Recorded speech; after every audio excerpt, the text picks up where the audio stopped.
妻の魂を宿した機体 XXXG01S2 ガンダムナタク。ナタクとは1995年に放映されたテレビアニメ新機動戦記ガンダムウィングにおいて5人のガンダムパイロットの一人であるチャン・ヌーフェイが愛機である XXXG01S シェンロンガンダムおよび XXXG01S2 アルトロンガンダムにつけた名称です。新機動戦記ガンダムウィングの世界観におけるガンダムとはガンダニウム合金製のモビルスーツを指していますが、登場するガンダムのパイロットたちはあまり次期のことをガンダムと呼びません。ウーフェイもその一人であり、愛機を常にナタクと呼んでいました。今回はそんなナタクについて解説させていただきます。正義は俺が決める。まずナタクとは一般的には中国三大宗教の一つである道教で崇められている少年神ナタのことであり、もしくは中国仏教やヒンドゥー教の民話説話に登場する人物のことを指します。ガンダムウィングの世界観ではナタクと書いてナタではなくナタクと呼ばれ、中国の伝説上の戦士の幼名を指します。チャン・ウーフェイは誇りある戦士の家に生まれ、幼い頃は老子王の手で武術、学問、モビルスーツの操縦技術を教え込まれていましたが、10歳になる頃には誰にも負けることがなくなったがゆえに武闘への興味が失せて、将来は学問で身を立てたいと考えている秀才でした。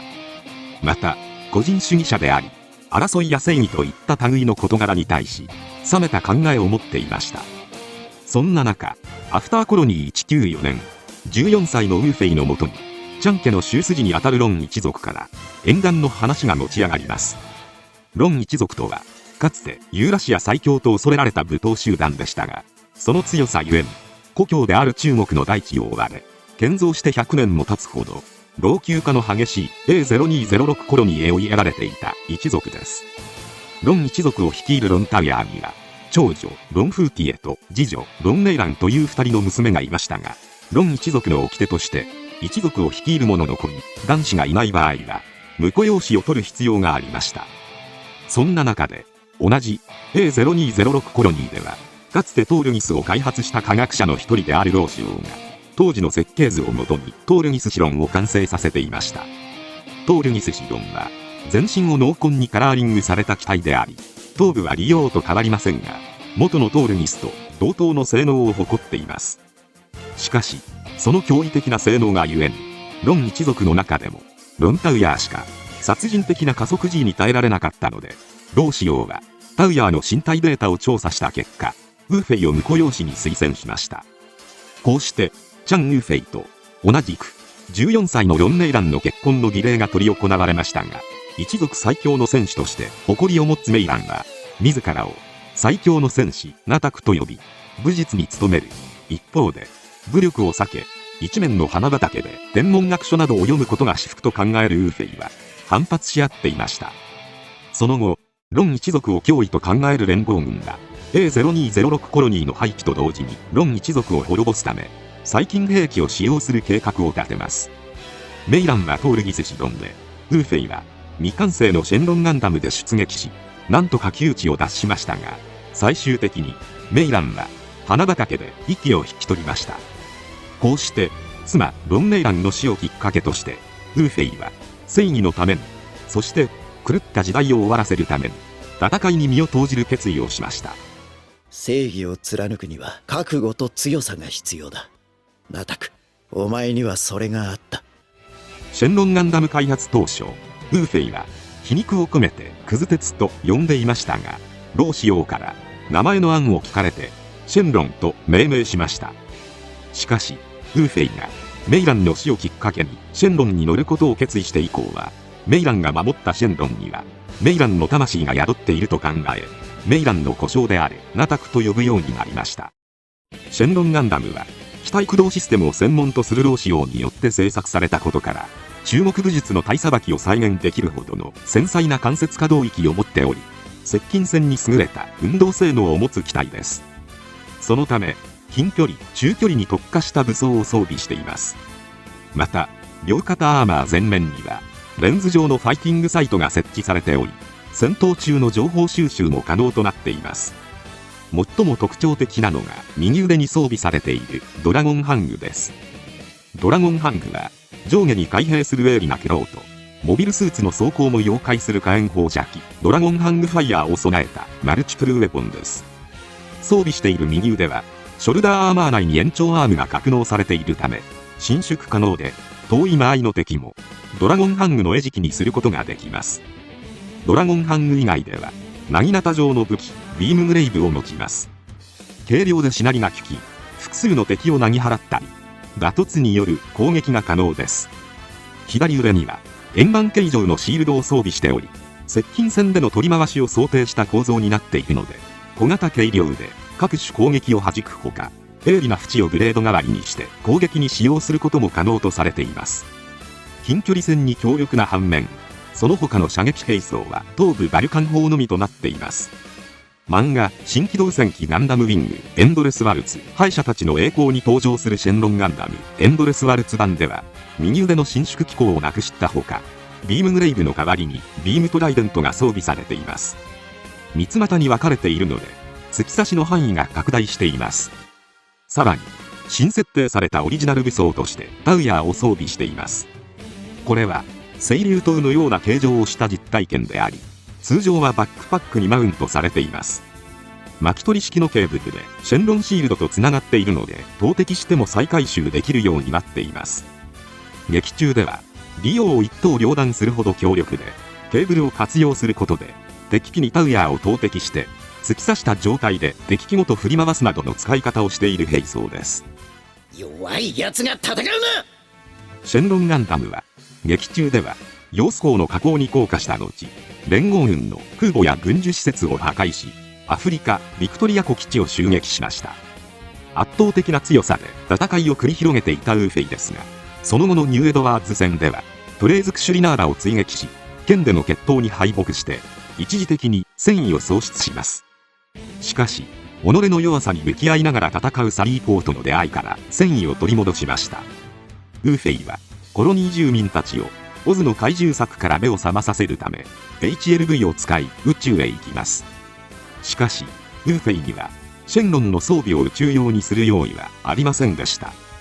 そこでオズ月面基地にローシオを含める5人の博士が捕まっているという情報をつかみオズ月面基地近くでわざとオズのシャトルを襲撃し拘束されます。そして5人の博士たちに鹵獲されたシェンロンの回収を任せます。こうして宇宙環境でも対応可能な機体として完成したのがアルトロンガンダムとなります。完成度 70%、 大して戦えないぜ。生き延びたことが不思議なくらいだ。贅沢は言わない。逃げるか。借りを返してからな。アルトロン、中国語で二刀流を意味するその機体はその名の通り最も特徴的なのが両腕に備えた2つのドラゴンハングです。シェンロンのものから小型化されていますが火炎放射器の威力が向上しています。なお放送当時に発売された HG100 分の1アルトロンガンダムの説明書では両方のドラゴンハングファイヤーを組み合わせたダブルドラゴンハングファイヤーは片方のみと比較すると威力が約10倍になるとされています。接近武器がツインビームトライデントに変更されました。メリクリウスのクラッシュシールドの技術が応用されており出力が大幅に向上しています。さらに前後両方に三つ股のビーム弾が発信されるので複数の敵との戦闘において有効な兵装となりました。バックパックはスラスターを内蔵した可動ウィングとビームキャノンを一体化したランダムバインダーを搭載しました。バイエイトのビームキャノンの技術を応用して作り出されたこの兵装は出力、射程ともに優秀な性能を持ちさらに方向が回転する仕組みとなっているので攻撃範囲が非常に広くさらにドラゴンハングの使用で両腕が塞がっていても攻撃できるようになりました。シールドはシェンロンと同様のものを左剣部に装備していますがアルトロンをデザインした大河原邦義によると好評なドラゴンハングを増やした分シールドの配置は不満が残る形になったとされています。一方でエンドレスワルツ版はシールドを装備していませんが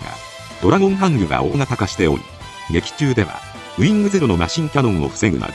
シールドのような使い方もしています。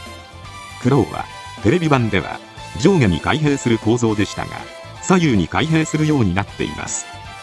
ドラゴンハングファイヤーは廃止されましたがブロック状のパーツを連結した構造によって縦横無尽に動き、リーチは伸縮自在となっています。物理的な仕組みは深く考えない方がいいでしょう。答えられんのなら余計な口を挟むな。背部には地上戦闘を想定し、飛行用に増設されたバックパックを装備しており、大気圏突破に必要なパラシュートも収納されています。しかし、劇中では大気圏近くの中域であっても、ウィングゼロに引けを取らない戦いをしていました。なお、漫画敗者たちの栄光では、アルトロンガンダムに回収された際に、テレビ版と同様のバックパックが搭載されました。この装備は、プレミアムバンダイ限定マスターグレードアルトロンガンダムエンドレスワルツ用拡張セットにてフーティエという名称が見受けられます。テレビ劇中ではアルトロンガンダムへの回収作業が進む中、オズのツバロフによってローの空気を遮断され、デュオと共に危機に瀕するも自ら仮死状態に入るという離れ技で空気を節約して機体完成度 70% の状態で脱出に成功しました。その後、故郷の L5 コロニーへ帰還し、最終調整を行います。ウーフェイはしばらく単独行動を続けましたが、最終的にピースミリオンでガンダムのパイロットたちと共に行動しました。もともとは単独行動が多かったウーフェイですが、デュオとトロワのチェスの勝負に割り込んだり、カトルの作戦指揮に従うなど協調性も見せていました。最終決戦ではトレーズのトールニス2に決闘を挑み勝利しました。ウーフェイはトレーズがわざと敗北したと思える行動をとったと感じ、勝ち逃げされたと精神的な敗北を味わっていますが、小説版エンドレスワルツではこのシーンについて解説されており、トレーズはわざと敗れたのではなく全力で挑んでいたことが描かれています。テレビ版からエンドレスワルツまでの空白の1年を描いた新機動戦記ガンダムウィングバトルフィールド・オブ・パシフィストでは、戦いや平和とは何かと悩むウーフェイが自分自身が人類の脅威になることを誓うまでの話が描かれました。その後、エンドレスワルツでは自らが悪となり正義とは何か確かめようとしますが、宇宙でウィングゼロとの激闘を繰り広げる中で、ロン・メイランの死や故郷のコロニーが消滅した悲劇を思い出し、戦いへの終止符を打つことになるのでした。そして、ロン一族の故郷と言われるヨース港付近でアルトロンガンダムを自爆させて、メイランの安らかな眠りを願うのでした。余談ですが、ウーフェイはエンドレスワルツの後、フローズンティアドロップではプリベンターとして活動し、火星のプリベンター基地局長を務め、ローシュちゃんと呼ばれるようになります。そして、エピオンの設計データをもとに完成させたガンダムエピオン隊を借り、戦いを繰り広げますが、ウーフェイはこのエピオン隊のことも伝説の戦士を意味するナタクと呼び、メイランの魂に敬意を表していることが伺えます。しかし、一見ウーフェイが愛機をナタクと呼ぶ理由を知らないと、妻の名前をガンダムにつけている変人に見られてしまうのかもしれません。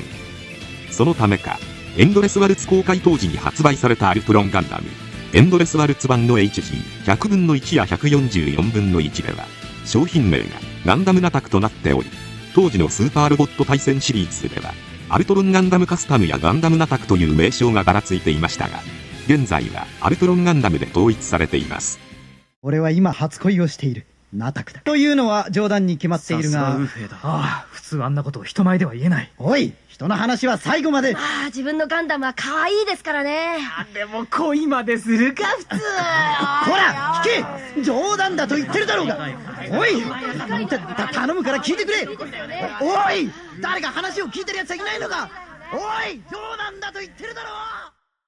今回はこれで以上となります。チャンネル登録されるかはお任せいたしますので、もしよければもう一本動画を見ていただければとても嬉しいです。最後までご視聴いただきありがとうございました。